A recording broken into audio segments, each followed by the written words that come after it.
Well, hi folks, it's Cliff here, a toolmaker from New Zealand. In this video I'm going to show you a simple gadget that you can make that will greatly improve the usefulness of your machine vise. You're probably aware of the age-old problem of machining a part in the vise. So you put your part in the vise, you take a skim cut across the top, for example. Now you want to turn it round at say 90 degrees or 60 degrees, and you get a little square and you sit it in the vise and you line up with that machine surface and you try and get the square sitting on the base of the vise and you line it up, and it's pretty difficult, and eventually you manage to get it, you think, in the right position. You tighten your vise up, you machine the top surface or drill a hole, do your machining operation, and you want to take it out and measure it. But when you put it back, you can't get it in the same place, so your digital readout's all wrong, your referencing's wrong, and you're not even sure if you've got it back in at the right angle again. It's just all a bit Mickey Mouse. Well, this little gadget takes away all of those problems.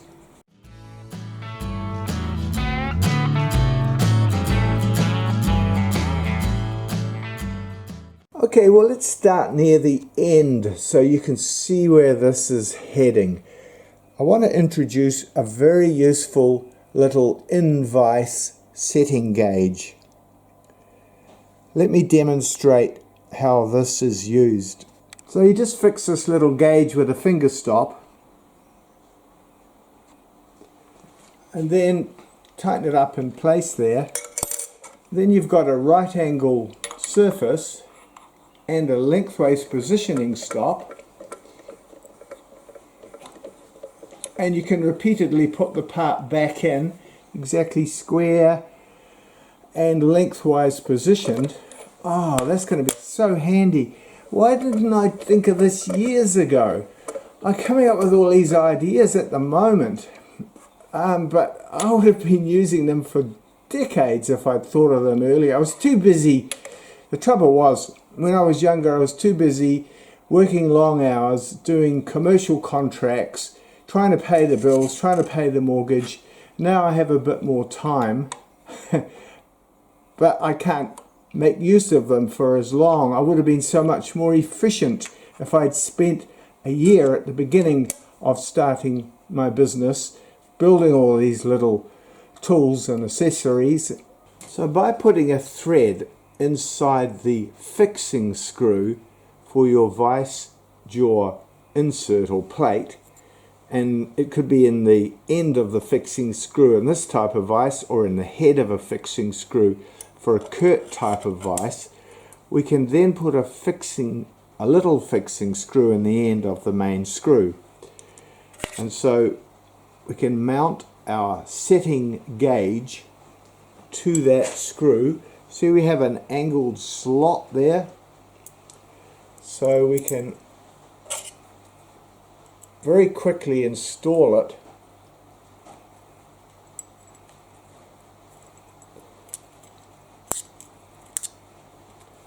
Set it down on the base of the vise, tighten it up, and then we can put parts in, for example, at 45 degrees. Line them up on the gauge, tighten it up, drill and machine our holes at 45 degrees. Or, and this will be used even more often in this situation, we can put the gauge at 90 degrees into the little screw in to that angled slot. It's angled so that it can accommodate different vices you may have with different screw positions. So just slide it to fit. Now we can put in, for example, square blocks and machine the tops of them at 90 degrees or relative to the sides, or drill holes and so on. So it's a very quick setting gauge. Drill and tap a thread into the end of your vise jaw bolt For example, here I'm drilling and tapping an M5 or about a 3/16. Too big and it will obviously seriously weaken the bolt, but too small won't be substantial enough. But I wouldn't worry too much about weakening the bolt, because you don't need to tighten these screws massively into the vice jaw inserts or plates, because the vise itself holds them in place. They only need to be nipped up anyway. Vices like Kurt vices have the jaw inserts or plates held in with the cap screws from the inside, so again you can drill and tap into the cap head of the cap screw and put in, say, an M5 button head cap screw.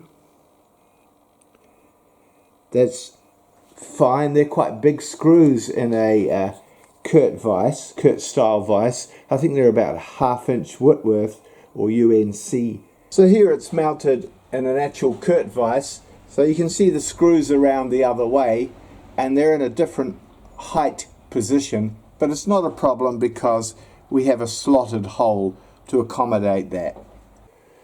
I stumbled onto this idea because my angle gauges set goes up to 30 degrees, and I had a particular job where I needed to drill a hole in the gauge so that I could screw it inside the vice jaw onto the screw. So that's how I got started with it. But that was tough to drill. They're hardened. I tested them and they're nearly 60 degrees Rockwell C, so it was a tough job with tungsten carbide to put that hole in there. But it only goes up to 30 or 60 degrees. There isn't actually a 45 degree one, so I thought I'd make a dedicated 45 degree one which could also be used for right angles.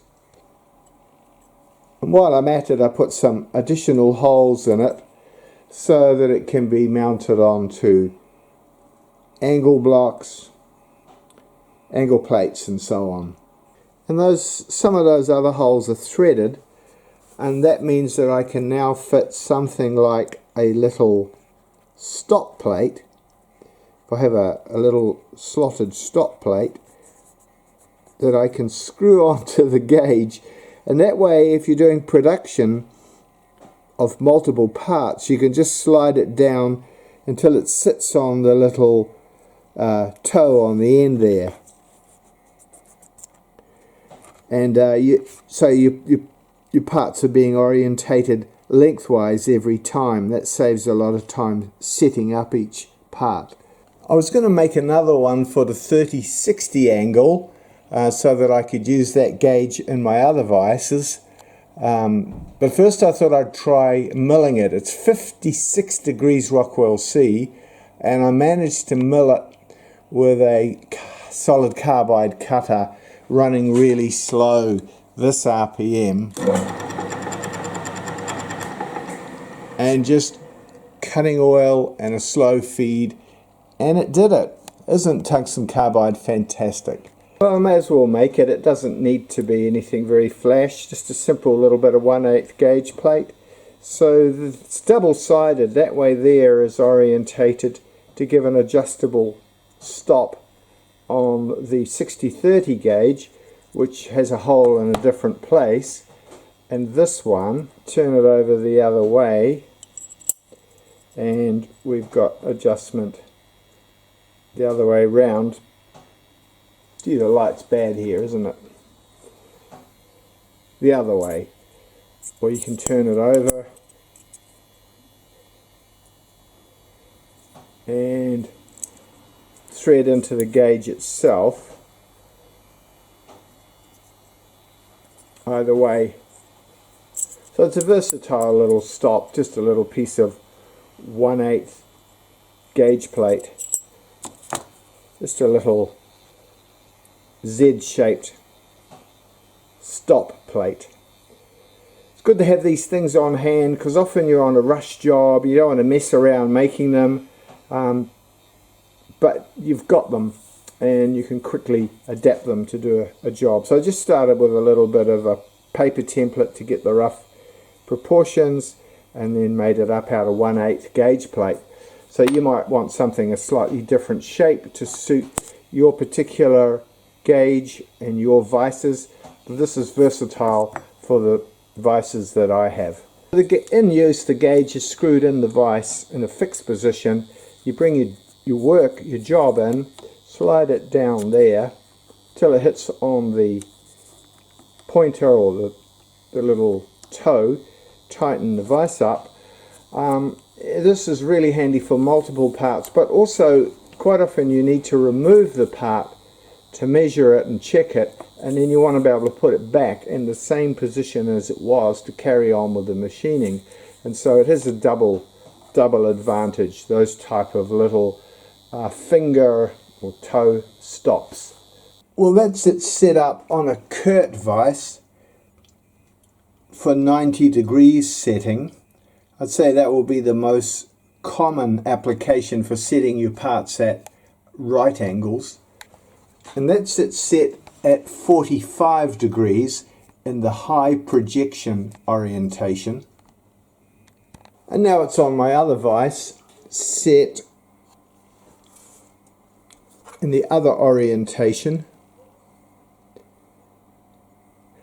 So it can be set tall or set wide.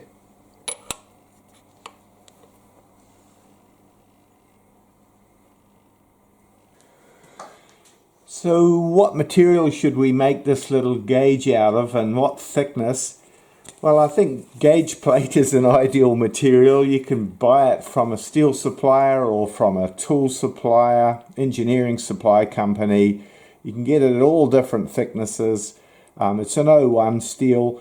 You can harden it or you can leave it in its unhardened state. It's still quite a tough steel in its unhardened state.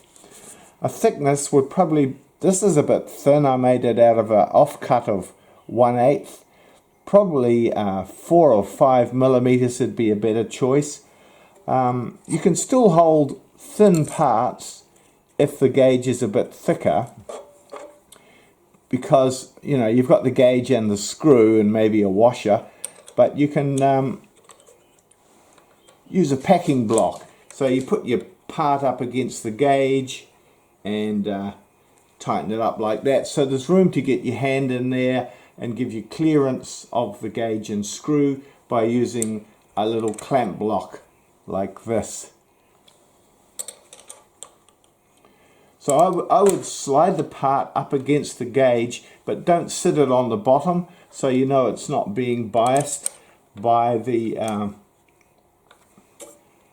bottom. It's up against the side of the gauge for your right angle or your other angle, 45 degrees, 60 degrees, 30 degrees and so on, and clamp it in with a little clamp block. So my first one of these was just an existing gauge that I managed to hard machine with carbide, a slot in it. And then to make the 45 degree one, I started to focus on it a bit more, but I hadn't really thought it through carefully. It was sort of rushed and bashed together. And by the time I've finished, I've got a better idea of the best procedure and the best refined design process. So I put here on the drawing a suggested procedure. So first of all, measure your vise screw heights of your different vices. And once you've got those, so first off, have a look at your vices, put the little screw in, say a 5mm screw, and measure the height above the base. In this case, it's about 20mm, and in this Kurt type vise, it's about 24mm to the center of that 5mm screw. They're the key dimensions you need. So once you've made your gauge blanks, you just need to drill those 2 holes, plus a little bit further apart to allow for clearance. So if it's 20 and 24, the 2 heights, drill in at 19 and 25, those holes. 19 and 25 based off the bases, so you can tip it either way, and drill a hole, say 7mm for a 5mm screw, because you can put a washer under the head and that gives you a bit of slop. You want a bit of clearance. Once you've got those holes drilled, in your gauge, then you can set it round on the hypotenuse flat against your vice jaw and machine the slot between the holes, say with a 6mm cutter, and just offset it 1/2 mil to get that 7mm slot in there. That would be a much more effective way to do it now that I'm thinking about it, and makes the slot no bigger than it needs to be. You might have seen my recent video, Hallmark Multi-Vise, where I did a drawing and put that on my website. I'll put a link in the description below this video. If you click on that link, go to the website, look at the resources page, you'll find different PDF drawings of different projects. I'm starting to grow a range of projects, so I thought I'd do one as well for these angle setters, Vise angle setters. So let's call it the Hallmark Vise angle setter. So I'll just quickly go through the drawing here. So this one is based on a 30-60 gauge from my 10-piece set. So that's probably not optimized to suit all vices, but it gives you a bit of an idea. This one here I've made at 45 degrees, and there's some of the dimensions there. I suggest you make it out of something a bit thicker. I just had a scrap of 3mm. I think it would be a little better if it was 5mm thick, for example, gauge plate. There's the repeat position stop finger or finger stop that goes on top if you want to use it for production, multiple parts, or if you want to remove your part for measurement and then put it back again. I won't dimension that because there's just too many variables depending on what design of gauge you end up with. Probably wants to be a bit longer than that, and that way you can adjust the proportions to suit where you want this finger stop or finger position stop to go, different ways around according to which way around the gauges and so on. So have a think about that. I think that'll be really useful in a lot of situations. Well, thanks for watching that video. I hope you found something useful there. Please like and consider subscribing. Just checking you're aware of Thread Express. There's recent videos on this attachment for your milling machine. It's an indexing and thread milling attachment, and also a little 2-part vise edge clamp that I have a video on, and there are plans for these tools on my website, Hallmark Design.